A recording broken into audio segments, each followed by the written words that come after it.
وبركاته.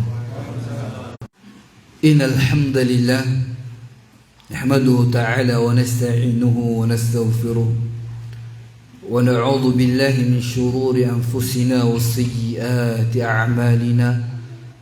من يهده الله فلا مضل له ومن يضلل فلا هادي له.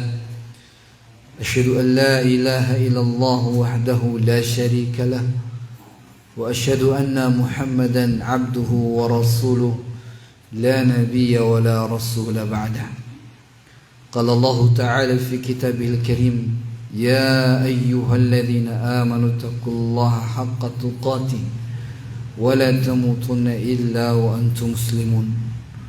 وقال: يا أيها الناس اتقوا ربكم الذي خلقكم من نفس واحدة وخلق منها زوجها وبث منهما رجالا كثيرا ونساء واتقوا الله الذي تساءلون به والأرحام إن الله كان عليكم رقيبا.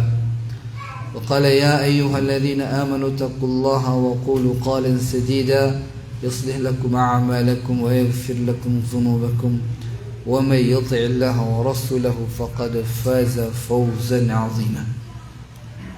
Ikhwani, akhwati, a'azzani Allah wa iyyakum. Kembali kita senantiasa bersyukur pada Allah Subhanahu wa taala di malam hari ini, walaupun dengan suasana hujan ya.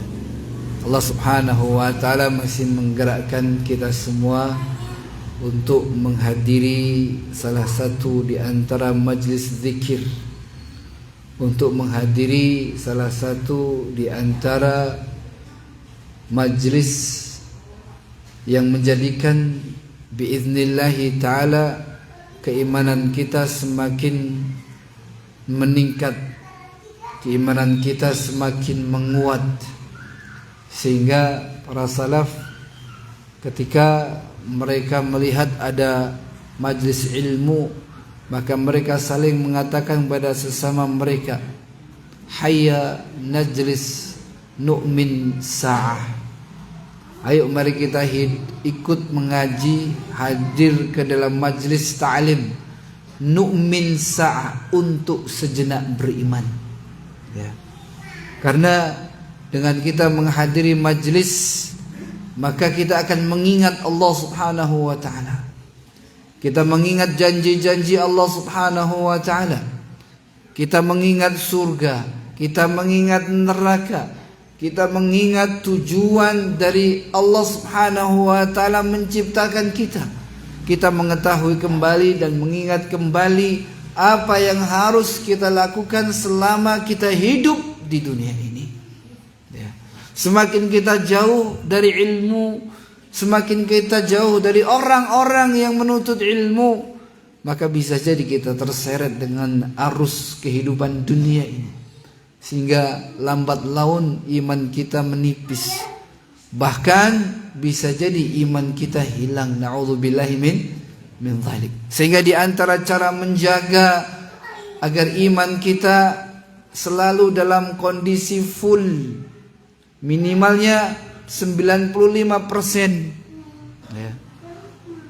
Maka di antaranya adalah selalu mengulang-ulang, selalu mendengarkan penjelasan-penjelasan, baik itu dari Al-Quran, maqala Allah, ataupun dari hadis maqala Nabi sallallahu alaihi wasallam.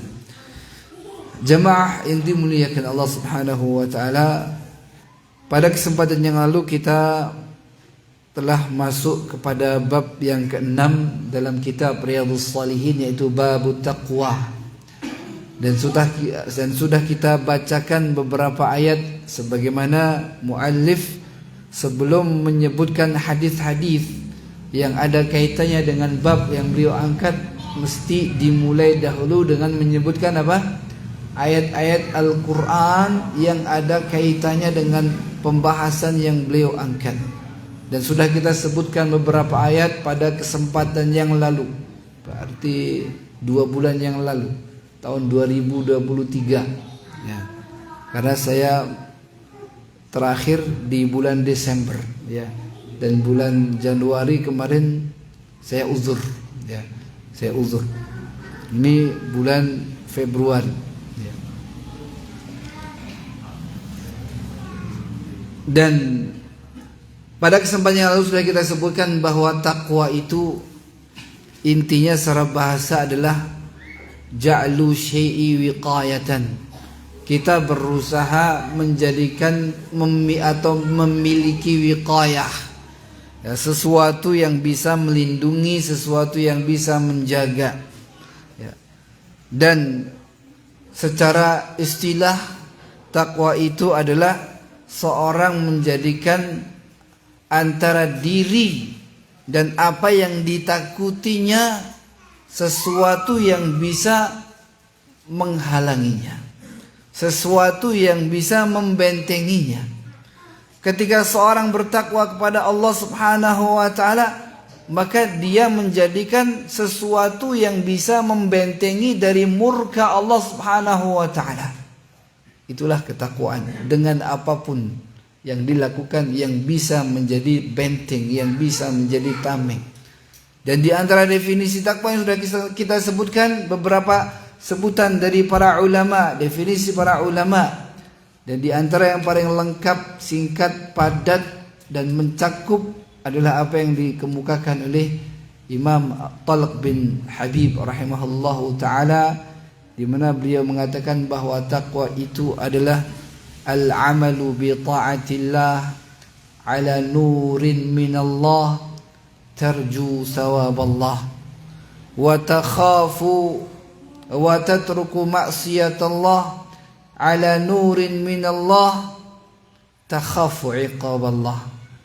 Takwa itu adalah an ta'mal bi ta'atillah, engkau mengerjakan ketaatan kepada Allah Subhanahu wa taala ala nurin minallah, atas dasar cahaya, atas dasar ilmu, atas dasar pengetahuan bahwa ini adalah perintah, bahwa ini adalah sunnah Nabi sallallahu alaihi wasallam, sehingga dikerjakan ala nurin minallah. Kemudian dikerjakan atas dasar apa? Tarju thawaballah, dan engkau mengerjakannya karena engkau mengharapkan pahala dari Allah Subhanahu wa taala. Dan takwa itu adalah antatruka ma'siyatullah, engkau tinggalkan maksiat kepada Allah atas dasar nurin minallah, atas dasar ilmu dari Allah Subhanahu wa taala bahwa ini adalah haram, ini sesuatu yang dimurkai. Maka engkau meninggalkan atas dasar ilmu bahwa ini menjadikan Allah murka, sehingga engkau tinggalkan. Ketika engkau meninggalkan pun punya tujuan apa? Takhafu iqaballah, karena engkau khawatir kalau engkau melanggarnya maka engkau akan mendapatkan iqab, hukuman, azab, siksa dari Allah Subhanahu wa taala. Maka itulah definisi takwa yang paling lengkap. Maka tidak cukup takwa itu hanya dengan berbuat taat. Tidak cukup takwa itu hanya dengan meninggalkan maksiat. Karena orang yang melakukan ketaatan belum tentu dia karena Allah Subhanahu wa taala. Orang yang meninggalkan kemaksiatan belum tentu karena Allah Subhanahu wa taala. Belum tentu juga karena dasar ilmu. Kebetulan saja dia tidak melakukan. Kebetulan saja dia tidak suka. Kebetulan saja tidak hobi. Dia meninggalkannya bukan karena takut akan murka Allah, karena memang dasarnya tidak suka, memang dasarnya tidak hobi. Maka orang yang tidak bermaksiat karena atas dasar itu, dia bukan orang yang bertakwa walaupun dia tidak bermaksiat. Ya. Inilah definisi yang paling kompleks.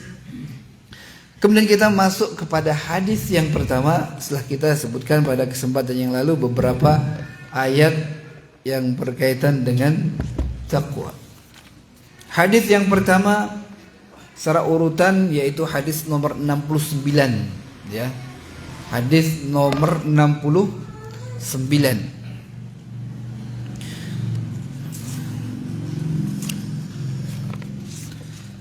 An Abi Hurairah radhiyallahu anhu qala qila ya Rasulullah man akramun nas qala atqahum. Faqalu laisa an hadha nas'aluk. Qala fa Yusuf Nabiullah ibnu Nabiyillah ibni Khalilillah. Qalu laisa an hadha nas'aluk. Qala fa'an ma'adinil Arab tas'aluni. Khiyaruhum fil jahiliyati khiyaruhum fil Islam idza faqahu. Muttafaqun alaih. Dari Abu Hurairah radhiyallahu anhu, ada orang atau dikatakan di hadapan Nabi sallallahu alaihi wasallam dengan wujud bentuk pertanyaan, "Ya Rasulullah, wahai Rasulullah, man akraman nas atau man akramun nas?" Siapakah orang atau manusia yang paling mulia itu, wahai Rasulullah? Jawab Nabi, atqahum. Orang yang paling mulia itu adalah orang yang paling bertakwa. Ya.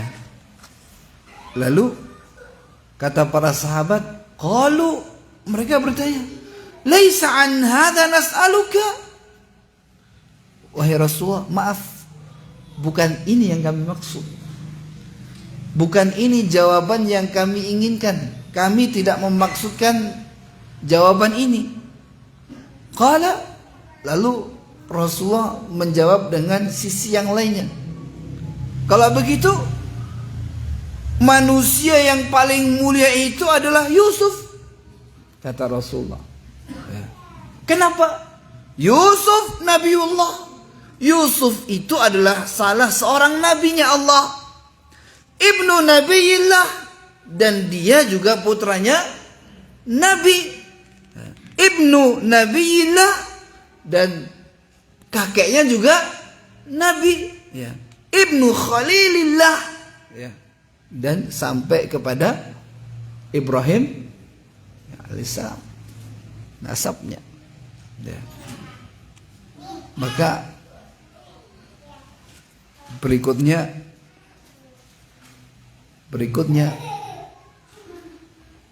para sahabat mengatakan, qalu laisa an hadza nas'aluka. Bukan ini pula yang kami maksud, ya Rasulullah. Lalu kata Rasulullah coba menjawab dengan jawaban yang lain. Fa'an ma'adinil Arab tas'aluni. Apakah kalian bertanya tentang usul ma'adin, nasab-nasabnya orang Arab yang engkau minta? Maksudnya orang-orang Arab yang paling mulia itu yang seperti apa? Apakah ini yang kalian maksud? Nah, kalau ini yang kalian maksud, maka Nabi SAW menjawab, khiyaruhum fil jahiliyati khiyaruhum fil islami idza faqahu. Kalau kalian menanyakan siapakah orang yang paling mulia, yang kalian maksud adalah orang Arab, asal usulnya orang Arab yang paling mulia itu siapa? Maka kata Rasulullah menjawab, orang Arab yang paling mulia itu adalah khiyaruhum fil jahiliyati, ya. Khiyaruhum fil jahiliyati, orang Arab di masa jahiliyah yang paling bagus, yang paling baik, maka akan menjadi paling baik pula ketika dia masuk Islam, idza faqahu, ketika mereka faqih dalam urusan agamanya, ya. Jamaah yang dimuliakan Allah Subhanahu wa ta'ala, ini hadis pertama yang menjadi pembuka dari bab at-taqwa, di mana yang pertama Rasulullah sallallahu alaihi wasallam ditanya, ya. Dan ini jawaban yang paling mutlak. Ketika Rasulullah ditanya man akramun nas, siapa orang yang paling mulia itu wahai Rasul? Maka Rasul jawab atqahum. Yang paling mulia adalah orang yang paling bertakwa. Karena jelas itu sudah ditegaskan oleh Allah Subhanahu wa taala. Inna akramakum indallahi atqakum. Sesungguhnya orang yang paling mulia di antara kalian di sisi Allah Subhanahu wa taala adalah atqakum, adalah orang yang paling bertakwa di antara kalian, dalam surat Al-Hujurat ayat yang ke-13. Maka dalam potongan yang pertama ini Rasul menjawab secara umum bahwa orang yang paling mulia itu secara umum adalah orang yang paling bertakwa. Tidak pernah peduli dari mana dia datang nasabnya, asal usulnya.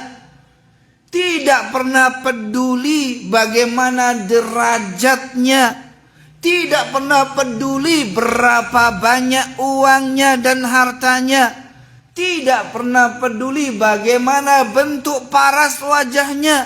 Tetapi yang Allah Subhanahu wa taala jadikan patokan tingginya kemuliaan adalah al-amal. Apa yang dilakukan. Apakah perbuatannya mencerminkan ketakwaan, ataukah perbuatannya sebaliknya, berbalik dengan ketakwaan. Ketika semua perbuatannya mencerminkan ketakwaan, maka dialah orang yang paling mulia di sisi Allah Subhanahu wa taala. Maka di dalam hadis ini pada potongan yang pertama secara gamblang Rasul menjelaskan secara umum bahwa tidak ada orang yang lebih mulia dari orang yang bertakwa. Ya. Semakin tinggi ketakwaan seseorang, maka akan semakin tinggi pula kemuliaannya di sisi Allah Subhanahu wa taala. Ya. Maka disebutkan oleh Imam Ibnu Qayyim ketika beliau pula ditanya, ya, siapa yang lebih mulia? Apakah seorang kaya yang bersyukur atau seorang miskin yang sabar? Ya. Kaya bersyukur atau miskin sabar? Mana yang lebih baik? Ya. Kalau menurut antum apa, Pak? Kalau antum suruh milih apa, Pak? Suruh milih, lu milih dulu aja, milih, nggak apa-apa, milih belum tentu jadi juga. Ya. Ya. Milih, kalau suruh milih ya kaya bersyukur. Ya. Rasulullah juga kalau suruh milih jadi orang kaya. Bahkan beliau berlindung dari apa? Kefakiran. Ya. Maka ketika beliau ditanya mana yang lebih mulia, apakah orang kaya yang pandai bersyukur atau orang miskin yang selalu sabar? Ya. Maka tidak bisa dibandingkan keduanya. Ya. Orang kaya yang bersyukur atau orang miskin yang bersabar masing-masing punya kelebihan. Ya, masing-masing punya kelebihan. Sehingga jawabannya tetap yang paling mulia adalah yang lebih bertakwa dari keduanya. Ya. Pada sisi lain bisa jadi ada orang yang miskin bersabar lebih mulia daripada orang itu yang kaya tapi bersyukur. Tapi tidak bisa secara umum. Nah, karena dalam satu kondisi si miskin yang bersabar ini dia lebih takwa dibanding si kaya yang bersyukur itu. Tapi di sisi lain bisa jadi ada orang kaya yang bersyukur lebih mulia, lebih tinggi daripada si miskin yang bersabar itu. Kenapa? Karena ketakwaannya dia yang kaya bersyukur itu lebih tinggi daripada yang miskin. Maka tetap patokannya adalah apa? At-taqwa. Inna akramakum indallahi atqakum. Kemudian para sahabat bertanya lagi, lasna an hadza nas'aluka ya Rasulullah. Tapi bukan ini yang kami inginkan dari jawaban engkau ya Rasulullah. Ya. Maka kemudian Rasul coba ingin apa sih yang dimau para sahabatku ini? Jawaban yang apa, yang mana?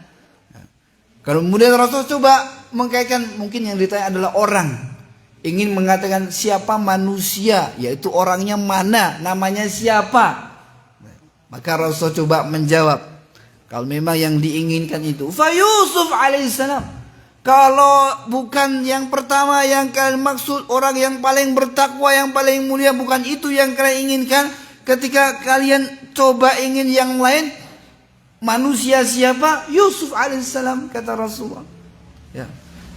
Orang yang paling mulia ya Yusuf alaihissalam. Kenapa?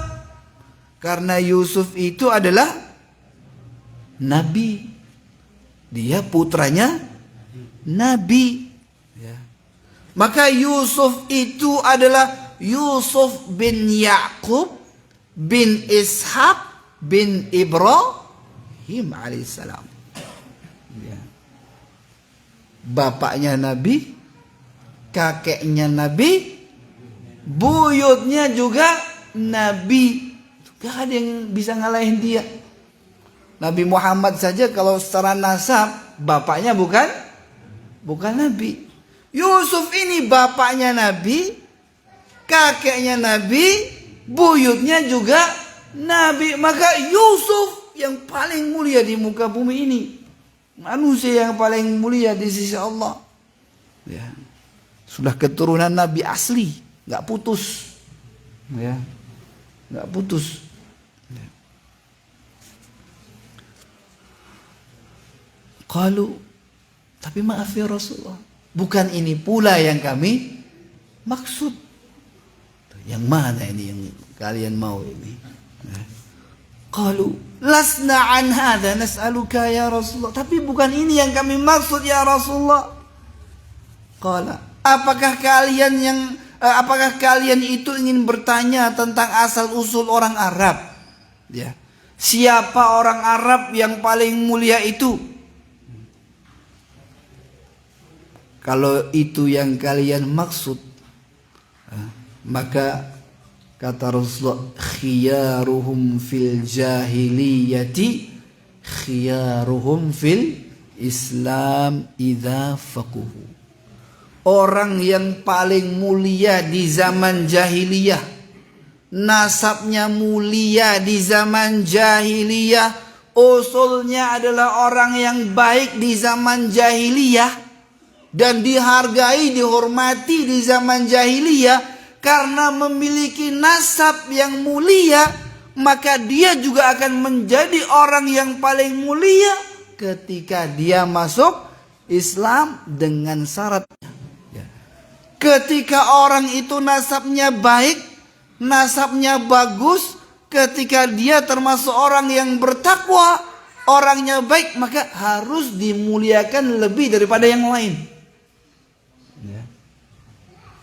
Makanya dalam hadis itu juga tetap kita diperintahkan ya, agar memposisikan manusia sesuai dengan apa? Kedudukan mereka, ya, sesuai dengan kedudukan mereka. Ya. Beberapa hari yang lalu saya membaca postingan Ustadz Abdullah Zain, ya, ketika beliau mengantar Syekh Ibrahim Ar-Ruhaili ketika daurah di Makassar, ya, yang di Makassar, bukan yang di mana, bukan yang di Solo. Di Makassar. Saya melihat di postingan beliau merangkaikan beberapa faedah perjalanan bersama apa? Syekh Ibrahim Ar-Ruhaili. Nah, di antaranya yang beliau tulis di antara faedahnya adalah tentang masalah ini, ya. Memposisikan, mendudukkan orang sesuai dengan kedudukannya. Walaupun orang itu akan atau tidak akan minta untuk diutamakan, tapi orang atau sebagai seorang yang menjamu, maka dia harus memposisikan dia, ya. Maka yang beliau tulis adalah ketika beliau datang, kemudian beliau mencari, kata Ustadz Abdullah Zain dalam tulisan beliau itu, mana Ustadz Fulan bin Fulan, kok bangkunya tidak di depan? Beliau kan termasuk senior, seorang dai yang sepuh di kota ini. Kenapa tidak didudukkan di kursi atau bangku yang pertama? Ya. Maka itu diantara apa? Bahwa selain masalah agama, ada hal-hal yang lain yang juga harus diperhatikan. Dengan syarat orangnya dalam agamanya juga bagus. Di antaranya adalah nasab. Ya. Maka Rasulullah Shallallahu Alaihi Wasallam itu jamaah yang dimuliakan Allah Subhanahu Wa Taala, dari awal nasabnya sudah apa? Bagus, mulia, dan termasuk nasab dalam bangsa Arab yang dimuliakan oleh kaum Arab. Ya. Dari kaum Quraisy. Dari Quraisy pun masih ada apa? Tingkatan-tingkatannya, ya. Bani Hashim, ya. Itulah asar atau efek dari nasab. Nah, fa fi hadza, kata Syekh Utsaimin rahimahullah, hadis ini menunjukkan bahwa insan, seorang manusia itu juga dimuliakan lantaran nasabnya. Tapi dengan syarat apa? Dengan syarat dia memiliki agama yang baik. Ya. Maka ketika ada orang yang setara agamanya sama-sama baik, ya, nasabnya satunya asal usulnya ya dari orang biasa, satu lagi orangnya ini asal usulnya Masya Allah, ya. Kalau di kita misalnya di Indonesia asal usulnya sampai ke orang-orang para pejuang, sampai ke orang-orang yang punya banyak apa? Jasa misalnya, tapi agamanya bagus, ya, maka muliakan dia lebih daripada yang lainnya. Ya.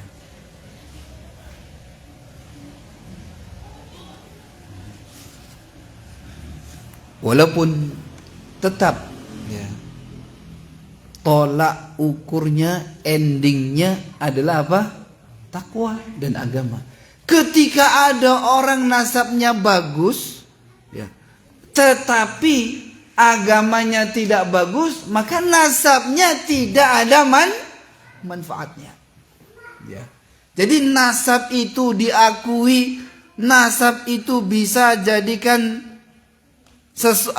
dijadikan kemuliaan ketika nasab itu dibarengi dengan bagusnya agama. Ketika tidak ada, maka walaupun nasabnya sampai kepada Nabi Muhammad SAW, tapi agamanya nol, maka lebih baik memuliakan orang yang agamanya bagus walaupun nasabnya sampai Abu Jahal. Ya. Walaupun nasabnya sampai Abu Jahal. Ya. Daripada memuliakan orang yang mengatakan keturunan Nabi tapi agamanya bukan dari Nabi Sallallahu Alaihi Wasallam, maka lebih baik memuliakan orang Muslim yang baik walaupun nasabnya sampai Abu Jahal. Ya. Maka nasab itu tidak ada pengaruhnya ketika nasab itu hilang atau tidak dibarengi dengan apa? Dengan agama. Kita ambil beberapa poin dari faedah hadis yang pertama yang kita baca pada kesempatan malam hari ini.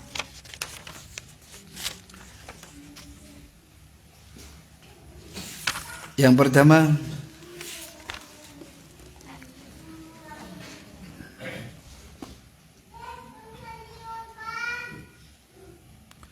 hadis ini menjelaskan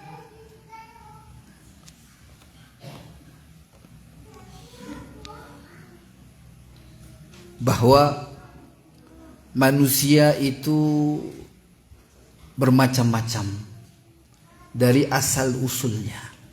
Ya. Ada manusia yang asal usulnya mulia. Ya. Ada pula manusia yang asal usulnya biasa.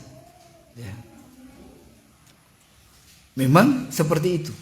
Sudah ditakdirkan seperti itu. Dari awalnya startnya berbeda. Ya. Dan itu sudah sunatullah. Ya. Ada perbedaan dalam nasab. Kemudian yang kedua, nasab itu diakui kemuliaannya ketika nasab itu berkolaborasi, bergabung, bersatu padu dengan takwa. Ketika nasab dan takwa itu bersatu, maka kemuliaan itu akan ada. Ya. Kenapa? Karena intinya adalah pada takwa. Ya. Ketika takwa itu pula dibarengi dengan nasab yang bagus, maka itu akan menjadikan posisi seorang juga menjadi lebih tinggi. Wa illa, jika tidak ada ketakwaan dalam nasab itu, maka nasab itu sama sekali tidak ada pengaruhnya. Ya. Makanya disebutkan dalam hadis yang lainnya, ya. Man batu'a amaluhu, ya, lam yusri'hu nasabuhu. Ya. Siapa yang amalannya lambat, maka tidak bisa menjadikan ia lebih cepat dengan nasabnya. Ya. Maka yang jadi patokan adalah amal ketakwaannya. Ya. Orang yang di dunianya lambat beramal, lamban berbuat amal soleh, maka nasabnya tidak akan menolongnya nanti di hari kiamat. Sama ketika nanti dia meniti sirat, ya. Sirat yang persis dibentangkan di atas neraka jahanam, di mana seorang itu akan meniti sirat, cepat lambatnya itu sebagaimana dahulu ketika di dunia dia cepat atau lambat dalam menyambut perintah Allah, dalam mengerjakan perintah-perintah Allah Subhanahu wa taala. Semakin orang segera menjalankan ketaatan, maka begitu pula jalannya nanti di atas sirat akan semakin cepat. Orang yang lambat, ya, males-malesan di dunia, tidak mudah dan tidak tertarik dengan amal soleh, maka nasabnya yang tinggi itu, walaupun sampai kepada nasabnya para nabi, ya, tapi nasabnya tidak akan menjadikan ia cepat. Ya. Sama saja, karena semuanya diukur dari apa? Amalannya. Maka nasab itu tidak ada manfaatnya ketika tidak dibarengi dengan takwa. Maka ketika Rasulullah di akhir-akhir hayatnya pun beliau panggil Fatimah, ya, dan diumumkan pada manusia, ya. Fatimah ini, ya, nanti di akhirat tidak bisa apa? Tidak bisa minta tolong sama bapaknya Muhammad. Nasabnya tidak ada manfaatnya. Ya, maka Fatimah ini tetap walaupun anaknya Nabi, dia berusaha sendiri. Ya. Bukan anak presiden ini, ya. Ini pembahasannya lebih panjang. Nasabnya ini tidak ada manfaatnya, walaupun anaknya Nabi. Maka jelas di sini bahwa nasab ada manfaatnya ketika nasab itu bergabung dengan apa? Takwa. Yang ketiga,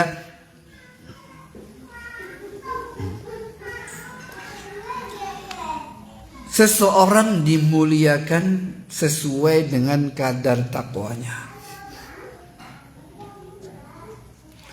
Maka orang yang bertakwa akan mendapatkan kebaikan di dunia dan akan mendapatkan derajat yang tinggi di akhirat.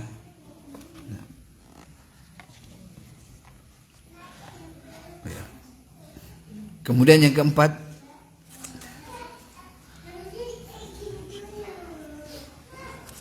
seorang manusia boleh dimuliakan dengan mulianya bapaknya, dengan mulianya kakek-kakeknya. Dengan syarat apa? Idza kanu atqiya. Selama anaknya ini, orang ini juga orang yang termasuk bertakwa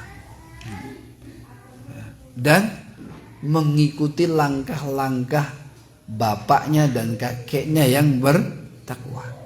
Maka orang yang seperti itu boleh lebih dimuliakan daripada yang lainnya, karena bapaknya dulu orang yang bertakwa, karena kakeknya dulu orang yang bertakwa. Ketika di dunia boleh kita posisikan lebih daripada yang lainnya, dengan syarat dia juga orang yang bertakwa. Yang kelima, dalam hadis ini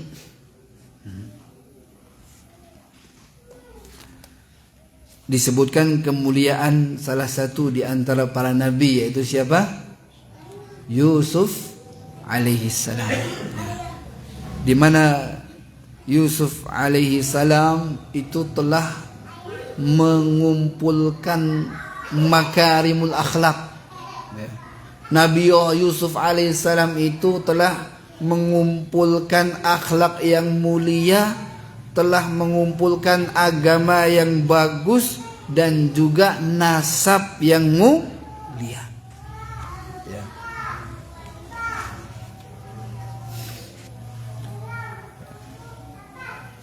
Kalau kita lihat sejarahnya, maka Nabi Yusuf ini memiliki kelebihan daripada saudaranya, baik dalam tindak tanduk ataupun langkah-langkahnya ataupun sikap-sikapnya. Dan dari situlah Nabiullah Yusuf menjadi orang yang paling mulia, karena mengumpulkan antara agamanya yang bagus dan nasabnya yang tinggi. Kemudian yang terakhir, yang ke-6, bayanu fadlil ilmi wa annahu afdalu minan nasabi wal hasabi wal jahi wal mal. Bahwa endingnya, bahwa ilmu itu di atas semuanya. Ilmu itu memiliki kedudukan yang tinggi, dan ilmu itu posisinya lebih tinggi daripada nasab. Ilmu itu lebih tinggi daripada hasab.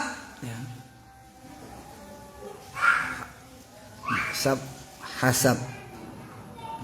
Nasab itu keturunan, hasab itu pangkat, derajat. Derajat di dunia. Wal mal, lebih tinggi pula daripada al mal, yaitu apa? Harta. Maka ketika dibandingkan nasab yang mulia, yang tinggi, maka tetap kalah dengan apa? Ilmu yang tinggi, yaitu ilmu agama yang tinggi. Ilmu yang tinggi hanya bisa dikalahkan dengan apa? Ilmu yang tinggi plus nasab yang tinggi. Ketika dibandingkan saja antara ilmu dan nasab, maka ilmu akan selalu di atas apa? Nasab. Tapi ada orang yang berilmu tinggi, nasabnya juga tinggi, baru bisa mengalahkan orang yang berilmu tapi nasabnya ya, bukan dari keturunan orang-orang yang mulia. Ya. Maka Rasulullah pun di akhir mengatakan apa? Khiyaruhum fil jahiliyati khiyaruhum fil Islam idza faquhu. Faquhu ini adalah memahami ilmu, faham atas ilmu agama. Sebaik-baik orang mulia yang nasabnya bagus di zaman jahiliyah, maka akan menjadi orang yang paling mulia pula ketika dia masuk Islam dan Islamnya baik, memiliki ilmu agama yang baik. Wallahu ta'ala. Kita jeda dulu dengan azan.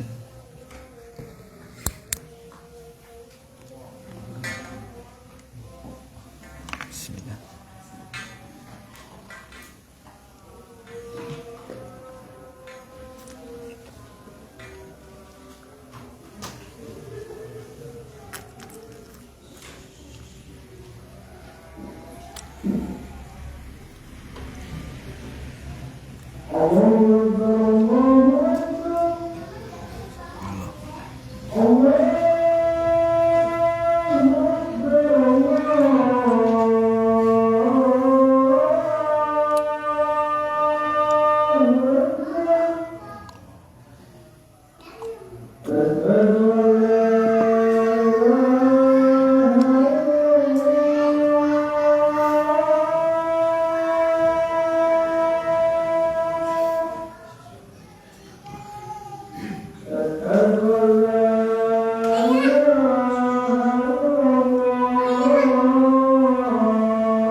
Alhamdulillah wassalatu wassalamu ala Rasulillah wa ala alihi wa ashabihi wa man walahu ila yaumil qiyamah, amma ba'd.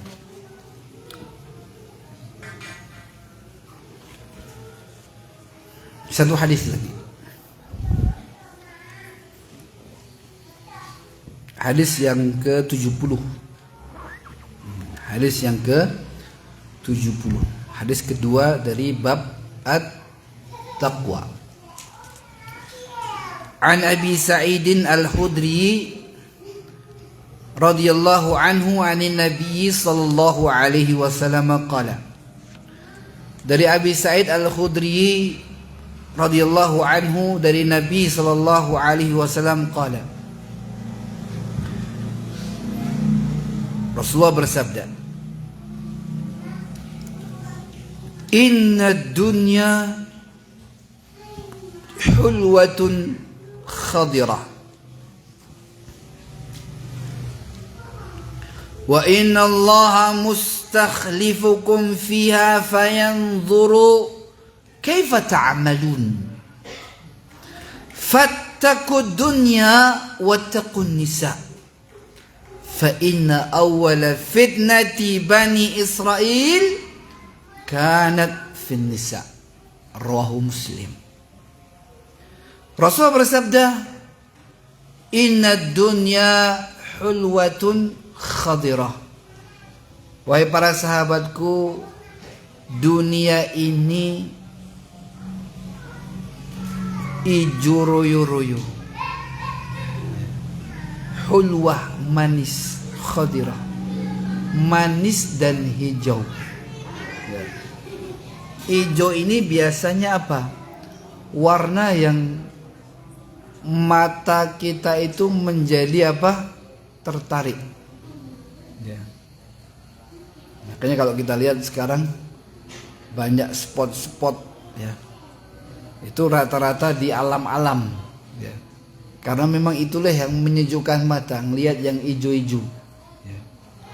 Yang abang saja direlakan untuk bayar yang hijau. Ya. Abang kalah sama yang hijau. Ya. Beli makanan rasanya sama, hanya beda apa? Tempat. Ya. Gorengan di pinggir-pinggir jalan begini, masya Allah, satu piring itu mungkin dapat 10.000. Ya.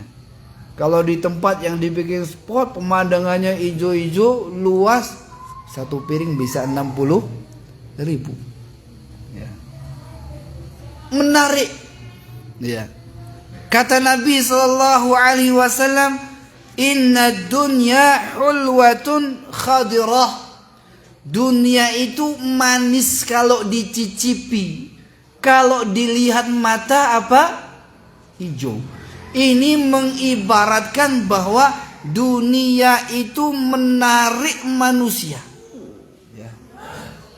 Orang menjadi ingin mendekat, dan ketika didekati dan dicicipi pun ternyata rasanya apa? Manis. Ya. Itulah dunia yang kita berada saat ini. Makanya banyak sekali manusia hidup di dunia ini lupa dan tertipu dengan manisnya dunia. Ya. Dengan manisnya dunia. Sampai Gus Dur kan juga mengingatkan. Apa sih dalam lagunya itu, Pak?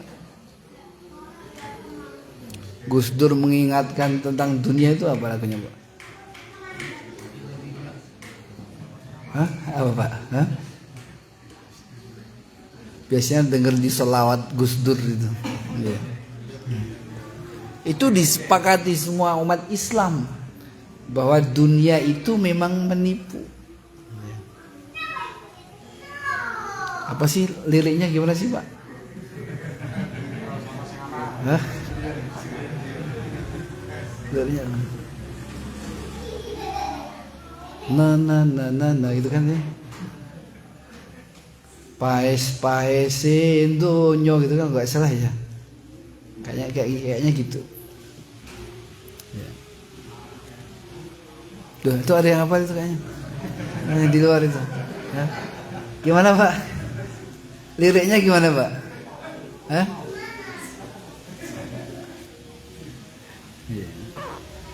Itulah dunia. Ya. Memang dunia itu akan menarik siapapun yang melihatnya, apalagi sudah merasakannya. Ya. Dari jauh dunia itu menarik orang. Dirasakan ternyata manis. Maka kemudian Rasul mengatakan, wa innallaha mustakhlifukum fiha, dan Allah subhanahu wa ta'ala jadikan kalian wahai manusia saling berganti-ganti generasi hidup di dunia ini. Ya. Fayanzuru kaifa ta'malun, agar Allah melihat kemudian bagaimana kalian menjalani kehidupan di dunia ini.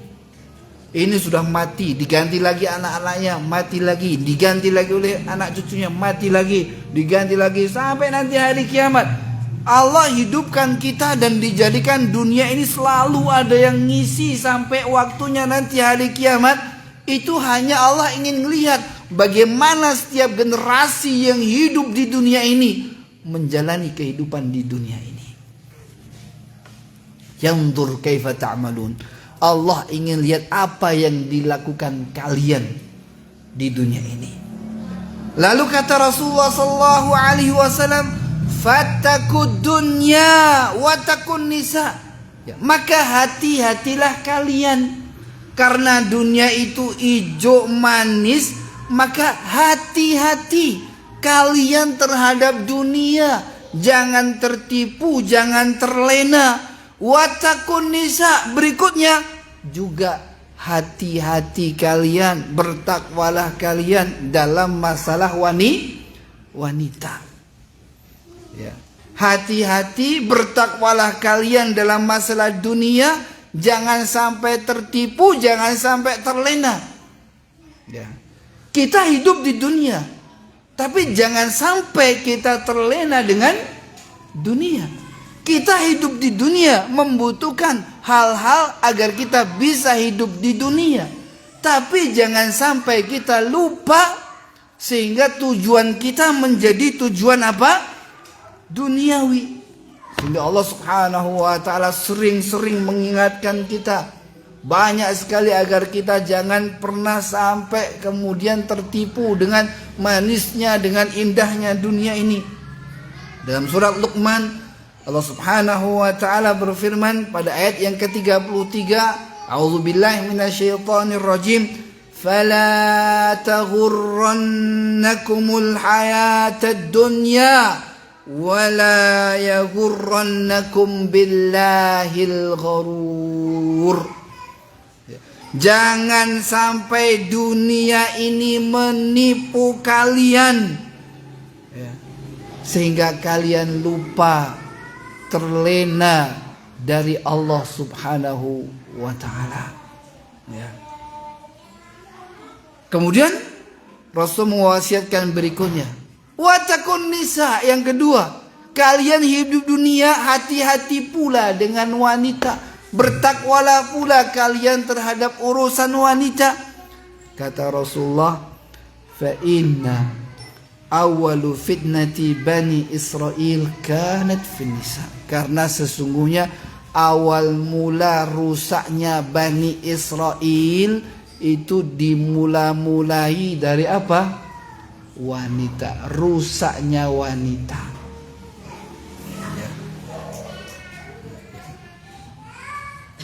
Kita langsung ambil poinnya. Hadis ini di antara fiqhul hadis ada 4 kita baca. Yang pertama, hadis ini mengarahkan kita, menganjurkan kita untuk zuhud terhadap dunia. Wa adamul jarhi wara'a hitamiha, jangan sampai kita terpaut di belakang tali kekang dunia ini, manut kemana-mana ngikut, Ya. Yang penting dikasih dunia, kasih harta dunia. Ya. Jangan sampai dunia itu dijadikan selalu yang kita pikirkan, dijadikan tujuan kita. Kenapa? Kalau itu terjadi pada siapapun di antara kita, maka ujung-ujungnya kita akan binasa. Ya. Maka jangan pernah mengekor di belakang dunia. Ya. Syekh Islam Ibnu Taimiyah memberikan kita nasihat yang sangat menjadikan kita mudah gamblang bagaimana kita menyikapi dunia ini. Beliau Syekh Islam Ibnu Taimiyah dalam kitab beliau Wasiyah As-Sughra. Wasiyah As-Sughra ini adalah salah satu kitab di antara kitab yang terkumpul dalam Majmu' Fatawa. Ya, di antaranya judulnya adalah Al-Wasiyah As-Sughra. Ada Wasiyah Sughra, ada Wasiyah Kubra. Ya. Wasiyah Sughra ini hanya terdiri dari beberapa lembar. Kalau Wasiyah Kubra itu berlembar-lembar. Di antaranya Syekh Islam Ibnu Taimiyah itu berpesan, ij'alid dunya bimanzilatil hammam. Jadikanlah dunia itu di hadapanmu itu seperti hammam. Apa itu hammam? WC. Anggap dunia itu seperti WC. Cukup. Tafsirkan sendiri. Faham gak Pak maksudnya Pak? Kata pesannya Islam itu, jadikanlah dunia itu seperti WC. Sudah, sekarang kita bayangkan, kita nganggap dunia seperti WC. Dunia itu WC. Kapan kita ke WC? Kalau butuh, ya kan? Kalau butuh. Pas nggak butuh, gua ada orang di WC terus ngapain di WC? Nggak ada. Hanya pas butuh aja dia ke WC. Kapan dia ingat WC? Ketika mulai kebelet, ya nggak? Nyari WC. Baru ingat WC. WC di mana ya? Carilah dia. Gak ada orang nggak kebelet. Mana ya WC ya? WC mana? Ngapain? Ya nggak awet, tanya aja. Gak ada. Dia ingat WC kapan? Ketika kebelet terus cari. Nah, itulah WC. Siapapun seperti itu pandangan terhadap WC. Gak ada orang yang kangen kapan ya ke WC lagi ya. Kapan ya bisa ke WC lagi? Gak ada. Ya. Dia baru ingat WC pas mau kebelet pipis atau kebelet BAB baru WC. Aduh, ya ingat WC. Di mana ada WC? Ditanya, Pak, mana WC Pak? Sedang butuh. Maka jadikanlah dunia seperti itu. Kita datang, kita ambil dunia sesuai dengan kebutuhan kita. Jangan yang dipikirkan hari-hari dari sejak bangun tidur sampai tidur lagi itu apa? Dunia, dunia, dunia.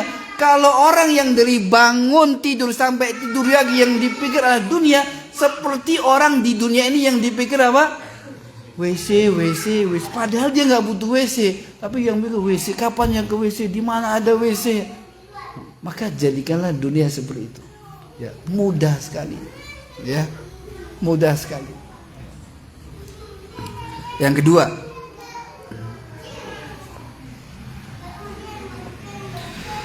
Allah Subhanahu wa ta'ala sengaja jadikan manusia ini berganti-ganti untuk mewarisi dunia. Dan tujuannya adalah ujian. Dari generasi ganti ke generasi berikutnya mewarisi bumi ini, mewarisi dunia yang hijau, yang manis ini. Tujuannya adalah satu, untuk Allah menguji mereka. Ya.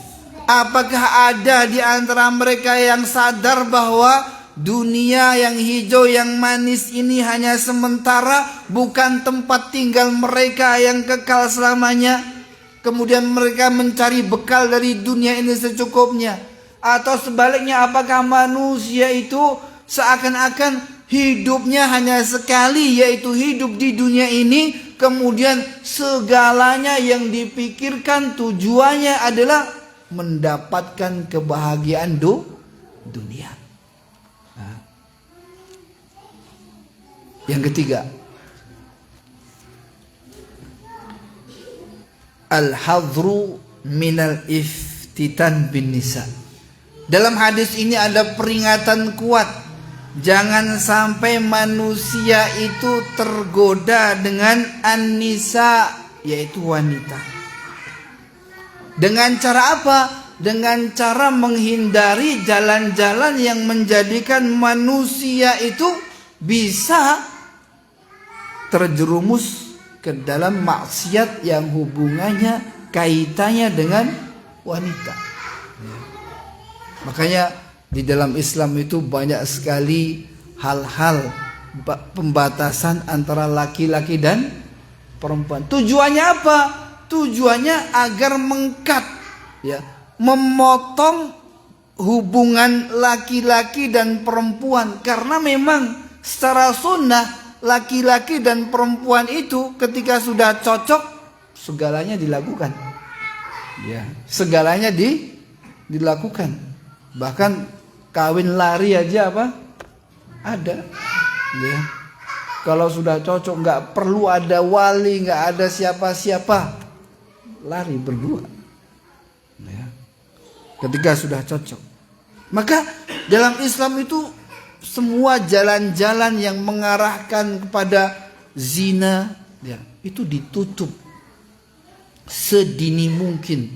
Makanya ikhtilat dilarang, khulwah, ya, berduaan dengan wanita yang bukan mahram dilarang, persentuhan dilarang, melihat yang bukan mahram dilarang, ya. Semuanya tujuannya, muaranya adalah satu, agar kita tidak terfitnah dengan apa? Wanita. Karena ternyata itulah yang menghancurkan Bani Israel. Maka kalau kita lihat, ya, termasuk di antara visi merusak, ya, orang-orang Barat, orang-orang kafir, orang Yahudi ingin merusak Islam itu di antaranya dengan apa? Merusak wanita. Merusak wanita. Itu. Maka di antara target mereka itu bagaimana wanita ini menjadi pusat perhatian. Bagaimana wanita ini kemudian menjadi sesuatu yang selalu dipandang oleh manusia.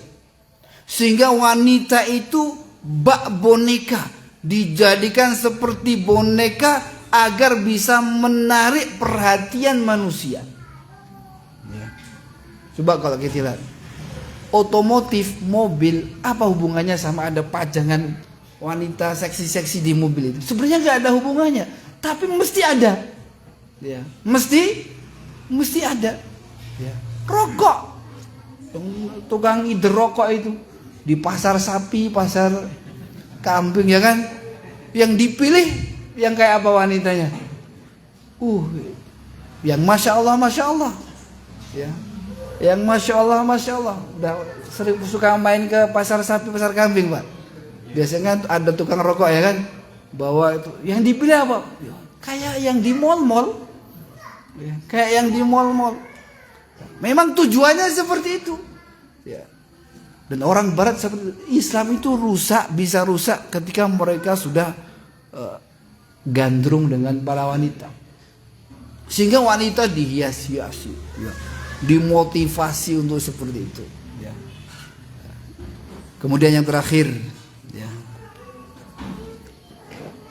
dalam hadis ini ada faedah agar umat Islam itu bisa mengambil pelajaran dari umat sebelumnya, ya.